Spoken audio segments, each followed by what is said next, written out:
কাৰ্বি আংলং জিলাৰ বকলিয়া ঘাটত পকী পথ নিৰ্মাণত ব্যাপক অনিয়ম পথ নিৰ্মাণৰ নামত ব্যাপক দুৰ্নীতিৰ অভিযোগ বকলিয়া ঘাটৰ হালধিয়াটি আৰু নতুন বস্তি গাঁও সংযোগী মুখ্যমন্ত্ৰী পকীপথ নিৰ্মাণ আঁচনিৰ অধীনত নিৰ্মীয়মান এটা পকীপথৰ বিৰুদ্ধে ওলাই আহিল গয়া ৰাইজৰ লগতে বীৰ লাচিত সেনা অসমৰ কাৰ্বি আংলং জিলা সমিতি নৱনিৰ্মিত পথটোত বালিৰ ওপৰতে শিল অলপ আৰু নিম্ন মানদণ্ডৰ বিটুমিন ছটিয়াই কাম আৰম্ভ কৰাত ৰাইজ ক্ষুব্ধ হৈ পৰে চপৰা চপৰকৈ উঠি আহিছে ইতিমধ্যে নিৰ্মাণ কৰা পথটো অতি নিম্নমানৰ কাম কৰিয়ে সামৰিব বিচাৰিছে পথ নিৰ্মাণৰ কাম গাঁৱৰ ৰাইজে বাৰম্বাৰ ঠিকাদাৰ কুলদীপ বৰাক আপত্তি দৰ্শাৰ পিছতো ৰাইজৰ কথা আওকাণ কৰি পথ নিৰ্মাণৰ কাৰ্যত অব্যাহত ৰাখিছে উক্ত স্থানত বীৰ লাচিত সেনা উপস্থিত হৈ পৰিৱেশ উত্তাল হোৱাত অভিযন্তা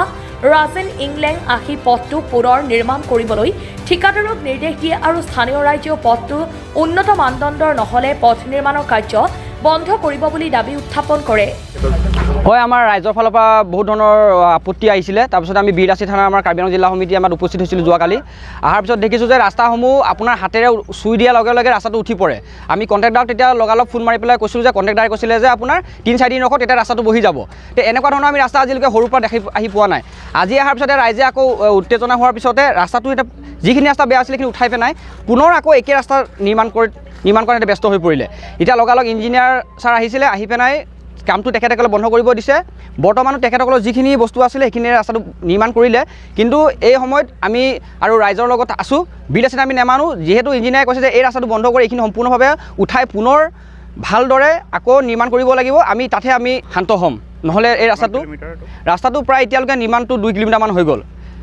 গতিকে এইখিনি আমি নেমানো অতি নিম্নমানৰ হাতেৰে উঠাই আছে আপোনালোকে ভিডিঅ'ত দেখা পাব মাটিৰ ওপৰতে তেল দিছে আৰু মাটিৰ ওপৰতে ৰাস্তাটো নিৰ্মাণ কৰি গৈছে কোনো ধৰণৰ ছাইড বাম নাই ভালদৰে আপুনি বহুত কম মানৰ বস্তুবিলাক দিছে হয় হয় অতি নিম্নমানৰ ৰাস্তা বনোৱা হৈছে আমি তেওঁলোকক কোৱাৰ পিছত তেওঁলোকে আকৌ উল্টাই কয় যে বাংলা কথা বুজি নোপোৱা নেকি আৰু তেওঁলোকে প্ৰথম যোনদিনাখন ৰাস্তা বনাইছিলে ৰাতিয়ে বনাইছিলে তেলত পানী মিক্স কৰি দিছিলে একে পাতলাকৈ দিছে আমি ৰাতিপুৱা উঠাইছিলোঁ উঠোৱাৰ পিছত ধৰি দিয়াৰ লগে লগে ৰাবিছখিনি উঠি গৈছিলে উঠাৰ পিছত আমি কমপ্লেইন দিছোঁ কমপ্লেইন দিয়াৰ পিছত একো সুফল পোৱা নাই আমি তাৰপিছত আমি ভিডিঅ' বনাই ৰাখিছোঁ ভিডিঅ'টো আপোনালোকে পাব ইমানেই আৰু যোৱা পৰহি আকৌ ষ্টাৰ্ট কৰিছে ৰাস্তাটো ষ্টাৰ্ট কৰাৰ পিছত কি হৈছে হাতেৰে চুই দিলে ৰাস্তাটো উঠি যায় ৰাস্তা ছাইড বান নাই ৰোলাৰ নামাৰাকৈ ৰাস্তাটো ব্লেক টপিং কৰি দি আছে কাৰ্বি আংলঙৰ ফুলনিৰ পৰা বীৰেন গোৱালাৰ ৰিপৰ্ট সোহানা লাইভ